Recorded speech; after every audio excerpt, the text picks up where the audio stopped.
আসছে আল্লাহ রাসূল সাল্লাল্লাহু আলাইহি ওয়াসাল্লামের কাছে এক ব্যক্তি গিয়ে অভিযোগ করলেন, ইয়া রাসূলুল্লাহ সাল্লাল্লাহু আলাইহি ওয়াসাল্লাম, আমি অনেক গুনাহ করেছি, এমন কোন গুনাহ নেই যেই গুনাহ আমার জীবনে হয় নাই।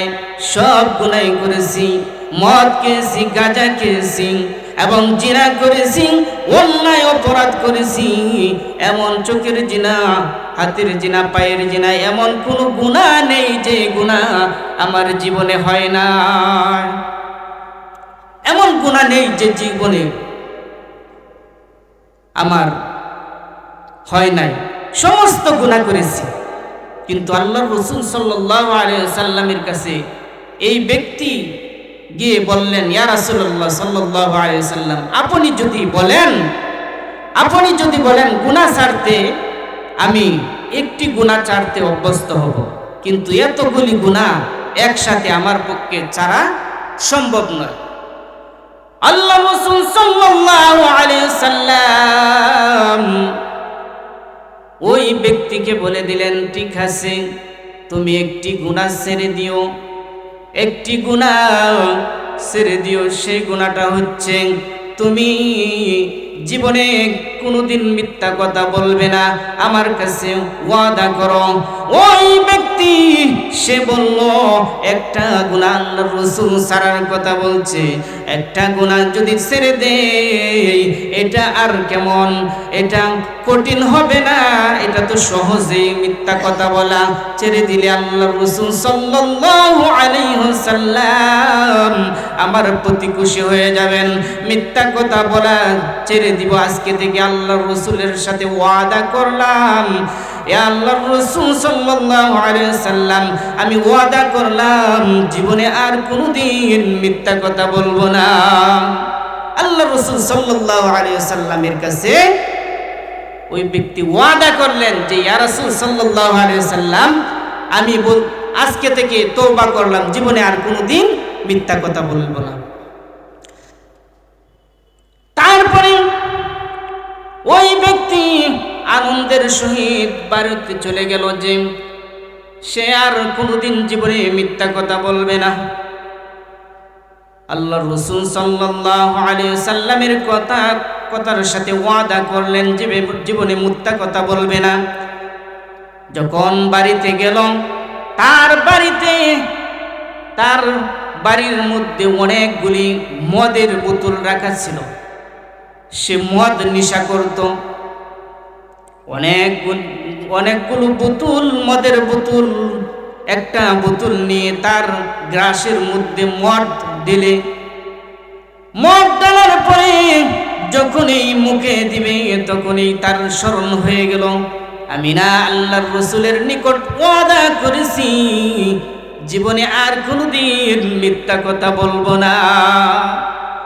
এখন যদি আমি এই গ্লাসের মদ পান করি, কাল যখন আমাকে কাছে জিজ্ঞাসা করবে তুমি মদ পান করেছো কিনা, তখন আমি মিথ্যা কথা বলতে পারবো না, কারণ আল্লাহর রাসূলের কাছে ওয়াদা করেছি জীবনে আর কোনোদিন মিথ্যা কথা বলবো না। আল্লাহর রাসূল সাল্লাল্লাহু আলাইহি ওয়াসাল্লামের কাছে ওই ব্যক্তি ওয়াদা করলেন যে জীবনে আর কোনোদিন মিথ্যা কথা বলবো না। কিন্তু তার স্মরণ হয়ে গেল গ্লাসের মধ্যে মদ। স্মরণ হওয়ার সাথে সাথে গ্লাসের মদ ছুঁড়ে ফেলে দিলেন এবং যে ঘরের মধ্যে যেগুলি বোতল, মদের বোতল রাখা ছিল, সবগুলি আছড়িয়ে ভেঙে ফেললেন। সে আর কোনোদিন মদ পান করলেন না, কারণ আল্লাহর রাসূলের কাছে ওয়াদা করেছেন শুধু একটা গুনাহ ছাড়ার জন্য। আল্লাহর রাসূল বলেছেন যে তুমি জীবনে মিথ্যা কথা বলিও না। আমাদের জীবনে মিথ্যা কথা আছে না? অবশ্যই সকলেরই কম বেশি মিথ্যা কথা আছে। এমন কোনো মানুষ নেই যে তার জীবনে মিথ্যা কথা নেই, সকলেরই কম বেশি আছে। কিন্তু এই ব্যক্তি আল্লাহর রাসূলের কাছে ওয়াদা করেছে জীবনে মিথ্যা কথা বলবে না। তারপরে ওই ব্যক্তি সে রাস্তা দিয়ে হেঁটে যাচ্ছে। রাস্তা দিয়ে যখন হেঁটে যাচ্ছে তখন এক বেগানা নারী তার সামনে, চোখের সামনে পড়ল। সুন্দরী যুবতী মহিলা। সেই সুন্দরী যুবতী মহিলাকে দেখে পাগল হয়ে তার পিছনে চড়তে লাগলেন। অনেক দূরে যাওয়ার পরে মহিলার সাথে কথা বলার জন্য আগ্রহ হলো। তার মনের মধ্যে আবেগ হলো যে এই মহিলার সাথে কথা বলার জন্য। যখন ওই মহিলার সাথে কথা বলবে তখনই তার মনে পড়ে গেল যে আমি ওই মহিলার সাথে, বেগানা মহিলার সাথে যদি কথা বলি, তাহলে তার সাথে যদি জিনা করে বসি, অন্যায় করে বসি, তাহলে আমার জিনা করার কারণে আমার শাস্তি হবে, কঠিন শাস্তি হবে। ওই শাস্তি হবে আমাকে পাথর মারা হবে, আমাকে পাথর মেরে আমাকে শাস্তি দেওয়া হবে। কিন্তু ওর আঘাত আমি সহ্য করতে পারবো না। আর যদি আমাকে হাকিম জিজ্ঞাসা করে যে তুমি ওই মহিলার সাথে জিনা করেছো কিনা, তখন আমি তো মিথ্যা কথা বলতে পারবো না, কারণ আল্লাহর রাসূলের কাছে ওয়াদা করেছি জীবনে মিথ্যা কথা বলবো না। তাহলে আমি এই মহিলার, বেগানা মহিলার সাথে জিনা করলে যে গুনাহ হবে, অন্যায় হবে, আমি মিথ্যা কথা বলার কারণে আল্লাহর রাসূলের কাছে ওয়াদা করেছি জীবনে মিথ্যা কথা বলবো না। এজন্য ওই মহিলার সাথে অন্যায় অপরাধ যদি করে থাকি তাহলে আমার স্বীকার করতে হবে অবশ্যই। এজন্য এই বেগানা মহিলার সাথেও সে জিনা, অন্যায় যে জিনা করা, সেই জিনা করা থেকে সে বিরত রইল, এই গুনাহ থেকেও সে বিরত রইল। এদিক দিয়ে মদ খাওয়া তার নেশা ছিল, এটা থেকেও বিরত থাকলো। আর ওই দিক দিয়ে বেগানা মহিলার সাথে সে আগে জিনা করত, অন্যায় করত, অপরাধ করত, গুনার কাজ করত, তা থেকেও বিরত রইল। তারপরে আরেকদিন এক মসজিদের মধ্যে দেখলো একজন মুসাফির ব্যক্তি ঘুমিয়ে আছে। মাথার নিচে একটি তোলে স্বর্ণ মুদ্রা, ওই তোলের মধ্যে মাথা দিয়ে যখন ঘুমিয়ে পড়লো, মাথা সরে গেল স্বর্ণ মুদ্রার তোলে থেকে। ওই ব্যক্তিটা তোলে হাতে নিয়ে দেখে যে অনেকগুলি স্বর্ণ মুদ্রা, এগুলো যদি আমি নিয়ে যাই তাহলে আমার জীবনে কোনোদিন কামাই রোজগার করতে হবে না, আমি বসে বসে খেতে পারবো, জীবন চলে যাবে। কিন্তু আমি যে এই স্বর্ণ মুদ্রার তোলেটা নিয়ে নিব, কোনো মতে যদি আমি অপরাধী সাব্যস্ত হয়ে যাই তাহলে চুরি করার গুনাহ তুমি আমাকে যদি জিজ্ঞাসা করা হয় যে ওই তার স্বর্ণ মুদ্রার তোলে তুমি নিয়েছো, তখন আমি স্বীকারোক্তি করতে হবে, কারণ আল্লাহর রাসূলের কাছে ওয়াদা করেছি জীবনে আর মিথ্যা কথা বলবো না। তাহলে আমি মিথ্যা কথা বলা ছেড়ে দিয়েছি, কিন্তু এই গুনাহ যদি করি তাহলে তো স্বীকার করতে হবে অবশ্যই আল্লাহর রাসূলের কাছে। আমাকে যদি বিচারপতি জিজ্ঞাসা করে যে তুমি তার স্বর্ণ মুদ্রার তোলে নিয়েছো, অবশ্যই আমার স্বীকার করতে হবে। এজন্য এই ব্যক্তি এই গুনাহ থেকে বিরত থাকলো এবং যদি আল্লাহর রাসূলের কথা অনুযায়ী সে একটা গুনাহ যে মিথ্যা কথা বলা ছেড়ে দিয়েছে, এই গুনাহ থেকে বিরত থাকার কারণে তার জীবনে যে এইভাবে যত গুনাহ আছে সমস্ত গুনাহ এরকম ভাবে আস্তে আস্তে ছেড়ে দিল। এক সময় দেখা গেল ওই ব্যক্তি একজন কামেল মুমিনে পরিণত হয়ে গেল। তাহলে যে আল্লাহর রাসূলের হাদিস হচ্ছে, যদি আপনি উলামায়ে কেরামের জবান থেকে একটা কথাও যদি আপনি শুনেন, এই কথাটা যদি আমলে পরিণত করেন, তাহলে আপনার জীবন পাল্টে যাবে, জীবনে আমল পরিপূর্ণ হয়ে যাবে। আমল করেন যদি, একটা কথার উপর যদি আমল করেন, তাহলে আপনার জীবন পরিপূর্ণ হয়ে যাবে। তারপর বলতেছিলাম, আল্লাহ রাসূল সাল্লাল্লাহু আলাইহি সাল্লাম, আল্লাহ রাসূল সাল্লাল্লাহু আলাইহি সাল্লামের একটা ছোট্ট হাদিসের টুকরা আপনাদের সম্মুখে বলতেছি যে, খায়রুকুম মান তাআল্লামাল কুরআনা ওয়া আল্লামাহু, তোমাদের মধ্যে সেই ব্যক্তি সবচেয়ে উত্তম যে নিজে কোরআন শরীফ শিক্ষা করলো এবং অপরকে শিক্ষা দিল। এই যে মাদ্রাসা হযরত উমর ইবনে খাত্তাব রাদিয়াল্লাহু, তিনি একজন উলামায়ে কেরাম দিয়ে মাহফিলের সভাপতি। আমরা যে সভাপতি বানাই, অনেক জায়গায় মাহফিলের মধ্যে দেখা যায় সভাপতি বানাই এমন সভাপতি যে মুখের মধ্যে দাড়ি নাই, কিন্তু তার থেকে কি শিখবে? মাহফিলের সভাপতি হওয়া দরকার উলামায়ে কেরাম।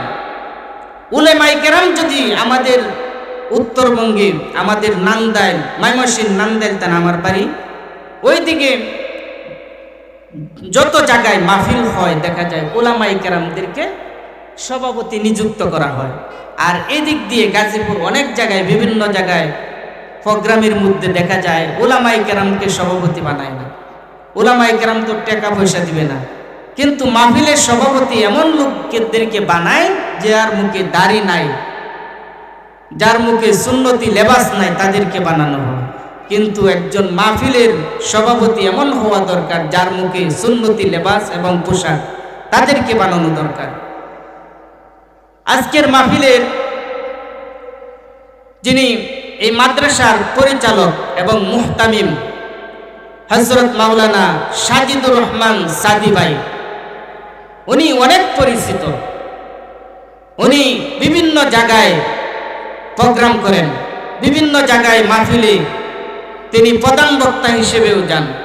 বিভিন্ন জায়গায় এই আমরা গাজীপুরবাসী অনেকেই চিনি, কিন্তু সারা বাংলাদেশে উনি আলোড়ন সৃষ্টিকারী একজন বক্তা, যার নাম সাজিদুর রহমান সাদি ভাই। তিনি বড়ই আমাকে মহব্বত করেন, ভালোবাসেন। এবং আমার ছোট ভাই মদিনা সুর মিডিয়া মিজানুর রহমান, তাকেও খুব মহব্বত করে ভালোবাসে। এই মাহফিলের যে আজকে ছোট হলেও দেখা যাইতেছে মানুষ নাই, কিন্তু এই মাহফিলে যারা ঘোরাফেরা করতেছি তারা জলদি করে সামিয়ানার নিচে চলে আসি, কারণ এখানে আসলে যত সময় বসে থাকবো আমাদের নেকি আমল নামায় লেখা হবে। ওইখানে দোকানপাটে যদি আমরা সময় নষ্ট করি, কারণ মাহফিলের যে একটা পরিবেশ সেটা আমরা না আসলে তৈরি হবে না। সবাইকে অনুরোধ করে বলছি, আমরা যারা দোকানপাটে আছি এখনো, তারা সকলে মাহফিলে চলে আসি। আমাদের আল্লাহ রাব্বুল আলামিন আমাদেরকে সৃষ্টি করেছেন, ওয়ামা খালাকতুল জিন্না ওয়াল ইনসা ইল্লা লিয়াবুদুন। আল্লাহ রাব্বুল আলামিন মানুষ এবং জিন জাতিকে আল্লাহ তাআলা সৃষ্টি করেছেন তার ইবাদত করার জন্য, গোলামি করার জন্য, দাসত্ব করার জন্য আমাদেরকে সৃষ্টি করা হয়েছে। এই মাদ্রাসার মাহফিল যে আমরা আসছি, এখানে ওয়াজ উলামায়ে কেরামের জবান থেকে কথা শুনবো। আমরা আজকে উলামায়ে কেরামের জবান থেকে কথা শুনবো। আমাদের সৃষ্টি করেছেন কে? মহান আল্লাহ। তিনি কোরআনে কারিমে বলতেছেন যে আমি মানুষকে সুন্দর অবয়ব দিয়ে সৃষ্টি করেছি, সুন্দর আকৃতি দিয়ে সৃষ্টি করেছি, সুন্দর করে মানুষকে সৃষ্টি করেছি। অন্য কোনো জীবজন্তুকে এরকম ভাবে আমার আল্লাহ সৃষ্টি করে নাই, মানুষকে এত সুন্দর করে সৃষ্টি করেছেন আল্লাহ তাআলা। এখানে চলার শক্তি দিয়েছেন, মানুষকে হাঁটার শক্তি দিয়েছেন, এখানে আমরা বসতে পেরেছি, বসার শক্তিও দিয়েছেন আল্লাহ। যিনি আমাদেরকে এত সুন্দর করে সৃষ্টি করেছেন ওই আল্লাহকে আল্লাহ বলে যখন ডাক দেই, আল্লাহ তখন খুশি হয়ে যায়। দুনিয়ার মনিব যখন একজন কর্মচারী যখন একজন গোলামকে ক্রয় করে, গোলামের মালিক যখন যেই হুকুম আদেশ করে তখন পরিপূর্ণভাবে সেই হুকুমগুলি, মালিকের হুকুমগুলি অমান্য করে না, গোলাম তখন তার স্বাধীনতা থাকে না, মালিকের হুকুম অনুযায়ী তখন সে চলে। গোলামে যখন কোনো মালিক তার গোলাম ক্রয় করে তার হুকুম অনুযায়ী, মালিকের হুকুম অনুযায়ী চলে, অন্যায় করে না, অপরাধ করে না, মালিকের হুকুম অনুযায়ী না চললে ওই মালিক তাকে পিটায় এবং মালিক তাকে বেতন দেয় না, টাকা পয়সা দেয় না, মালিকের হুকুম অনুযায়ী চলে। কিন্তু আমাদেরকে যেই সৃষ্টি করেছেন, আমাদেরকে ওই মালিকের, দুনিয়ার মালিকের মালিক একজন আছেন, তিনি হচ্ছেন আমাদের আল্লাহ, তিনি হচ্ছেন আমাদের মনিব, তিনি হচ্ছেন খালেক, তিনি হচ্ছেন মালিক, তিনি হচ্ছেন কহার, তিনি হচ্ছেন গফফার। আল্লাহ তাআলার নাম 99টা নাম আছে। ওই 99টা নাম যেই বান্দা ইয়াদ রাখে, আল্লাহর রাসূল সাল্লাল্লাহু আলাইহি ওয়াসাল্লামের হাদিস শরীফে আসছে, ওই বান্দা জান্নাতে প্রবেশ করবে। আল্লাহর রাসূলের সাল্লাল্লাহু আলাইহি ওয়াসাল্লামের হাদিস অনুযায়ী আল্লাহ তাআলার 99টা নাম আছে। এই নামগুলি এই জান্নাতের বাগানে, যে জান্নাতের বাগান কোরআন হাদিস যেখানে পড়ানো হয়, তলবে ইলম ছাত্রদেরকে শেখায়, সেখান থেকে শিক্ষা দেওয়া হয় এই আল্লাহর নামগুলি, আল্লাহর নাম এবং আল্লাহ তাআলার সিফত এবং গুণ সবকিছুই এই মাদ্রাসা থেকে শিক্ষা দেওয়া হয়। মুমিন মুসলমান আমরা যারা মাদ্রাসায় পড়ি না, আমরা অনেকেই মাদ্রাসায় পড়ি নাই, আমরা শিখতে পারবো না। আমরা শিক্ষা গ্রহণ যে হেদায়েতমূলক যে কথাগুলি বলে, কোরআন হাদিস ভিত্তিক যে কথাগুলি বলে, সেটার উপর যদি আমরা আমল করি তাহলে আমাদের জীবন পরিবর্তন হয়ে যাবে। এমনও আছে যে দেখা যায় উলামায়ে কেরামের কথা অনুযায়ী চলার কারণে সে আল্লাহর ওলি হয়ে যায়। আল্লাহ তাআলা, আমি আয়াতে কারিমা তেলাওয়াত করেছি, আল্লাহ তাআলা বলতেছেন, ইয়া আইয়ুহান নাসু ইন্না খলাকনাকুম মিন যাকারিন আও উনসা وجعلناكم شعوبا وقبائل لتعارفوا إن أكرمكم عند الله أتقاكم إن الله عليم خبير। হে মানুষ, আমি তোমাদেরকে সৃষ্টি করেছি এক নারী এক পুরুষ থেকে, পরে তোমাদেরকে বিভিন্ন জাতি ও গোত্রে তোমাদেরকে পয়দা করেছি। আল্লাহ তাআলা বলতেছেন যে মানুষকে তিনি সৃষ্টি করেছেন সবচেয়ে সুন্দর, সবচেয়ে সুঠাম ভাবে এবং এমন ভাবে সৃষ্টি করেছেন, মানুষের নিজের চেহারার দিকে তাকান, একজনের চেহারার সাথে আরেকজনের চেহারা মিল নাই, একজনের সুরতের সাথে আরেকজনের সুরত মিল নাই। আল্লাহ তাআলা আমাদেরকে চলার শক্তি দিয়েছেন। অনেক মানুষ আছে যাদের দুইটা পা নাই তারা চলতে পারে না, তারা আল্লাহর শুকরিয়া। যাদের পা আছে এই পায়ের শুকরিয়া যদি আমরা কিয়ামত পর্যন্ত আদায় করি তাহলে শুকরিয়া আদায় হবে না। যাদের দুটি চোখ নাই আল্লাহ তাআলা তাদেরকে চক্ষু দিয়েছে, চক্ষু দ্বারা দেখতে পারে, আমরা দেখতে পারি যাদের চোখ আছে।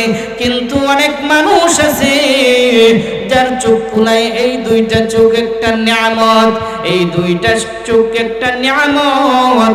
এই নিয়ামতের যদি শুকরিয়া আদায় করা হয় কিয়ামত পর্যন্ত শুকরিয়া আদায় করলে শুকরিয়া আদায় করা শেষ হবে না। মানুষকে আল্লাহ তাআলা সৃষ্টি করেছেন, দুইটা হাত দিয়েছেন। অনেক মানুষের দেখা যায় এই দুইটা হাত নাই। এই দুইটা হাত না থাকার কারণে চলতে ফিরতে অনেক কষ্ট হয়। তাদের দিকে তাকালে মনে হয় তার যে আমাকেও যদি আল্লাহ তাআলা আমাকেও যদি এরকম ভাবে আল্লাহ তাআলা বানাইতেন তাহলে কতই না কষ্ট হতো। কিন্তু আমাকে হাত দিয়েছেন, ওই হাতের দ্বারা আমরা ধরতে পারি, খেতে পারি। কিন্তু অনেক মানুষের হাত নাই, অঙ্গ প্রত্যঙ্গ নাই। ওই অঙ্গ প্রত্যঙ্গ দ্বারা তারা দেখতে পারে না, খাইতে পারে না, শুনতে পারে না। কান দিয়েছে কিন্তু শ্রবণ শক্তি নাই। আল্লাহ তাআলার এই সবগুলি নিয়ামত, এই নিয়ামতের শুকরিয়া যদি আমরা আদায় করি কিয়ামত পর্যন্ত আদায় করলে শুকরিয়া আদায় করা শেষ হবে না। বন্ধুগণ আমার, গভীর মনোযোগ। উলামায়ে কেরাম আমাদের পরের বক্তা চলে আসছেন, আমি বেশি লম্বা করব না, এখনই শেষ করে দিব। গভীর মনোযোগ দিয়ে শুনবেন। আমরা মানুষ রূপে আল্লাহ তাআলা সৃষ্টি করেছেন, আশরাফুল মাখলুকাত, সৃষ্টির সেরা জীব, সৃষ্টির সেরা জীব হিসেবে আল্লাহ তাআলা সৃষ্টি করেছেন। এই মানুষ যদি হয়ে থাকি তাহলে দুনিয়াতে গরু ছাগলের মতো চলা যাবে না। গরু ছাগল তারা ঘাস খায়, লতা পাতা খায়, কে পায়খানা করে, পেশাব করে। তাদের কোনো আমল আল্লাহ তাআলার দরবারে যায় না, তাদের হিসাব হবে না। কিন্তু আমাদের হিসাব হবে। আমরা মানুষ, আমাদেরকে আল্লাহ তাআলা আশরাফুল মাখলুকাত, শ্রেষ্ঠ জীব হিসেবে সৃষ্টি করেছেন। মানুষ হিসেবে মানুষের যে কাজগুলি সেগুলি করতে হবে, যে কাজ দিয়ে আল্লাহ তাআলা আমাদেরকে পাঠাইছেন, যে কাজ করলে ঈমান আমল পরিপূর্ণ হবে, এই কাজগুলি আমাদের করতে হবে। আমরা যারা নামাজ পড়ি 5 ওয়াক্ত, যারা নামাজ পড়ে না, আমরা পরিবারের সদস্য যারা আছি, যারা নামাজ পড়ে না, আপনার ছেলে মেয়ে নামাজ পড়ে না, তাদেরকে নামাজের জন্য দাওয়াত দিতে হবে। আমরা নামাজ পড়ি, একাই মুসল্লি হই, কিন্তু যারা নামাজ পড়ে না তাদেরকে দাওয়াত দিলে আল্লাহর রাসূলের সুন্নাত হচ্ছে দাওয়াত দেওয়া। দাওয়াত ঘরে ঘরে পৌঁছায়া দাও। উলামায়ে কেরাম ওয়াজের প্যান্ডেলে দাওয়াত পৌঁছায়। আমরা মসজিদে কানকায় যারা আসছি তাদের ঘরে ঘরেও দাওয়াত পৌঁছাতে হবে। উলামায়ে কেরাম যেভাবে ওয়াজের প্যান্ডেলে দাওয়াত পৌঁছায়, আমরা তাদেরকে নামাজের জন্য দাওয়াত দিতে হবে। আমরা সকলে যারা নামাজ পড়ি তারাও পরিপূর্ণভাবে নামাজ পড়তে হবে, আল্লাহর রাসূলের সুন্নাত অনুযায়ী নামাজ পড়তে হবে। আর যারা নামাজ পড়ে না তাদেরকেও নামাজের জন্য দাওয়াত দিতে হবে। এবং যেগুলি কথাবার্তা বললাম, যদি আমরা এগুলির উপর আমি নিজেও আমল করতে পারি। এবং আল্লাহ রাসূল সাল্লাল্লাহু আলাইহি ওয়াসাল্লাম বলছেন যে নিজে আগে আমল করো, তারপরে অন্যকে দাওয়াত দাও। আমরা নিজে আমল করব, তারপরে অন্যকেও দাওয়াত দিব। আল্লাহ তাআলা আমাদেরকে সবাইকে 5 ওয়াক্ত নামাজ জামাতের সহিত আদায় করতে পারি সেই তৌফিক দান করে। সবাই বলে আমিন।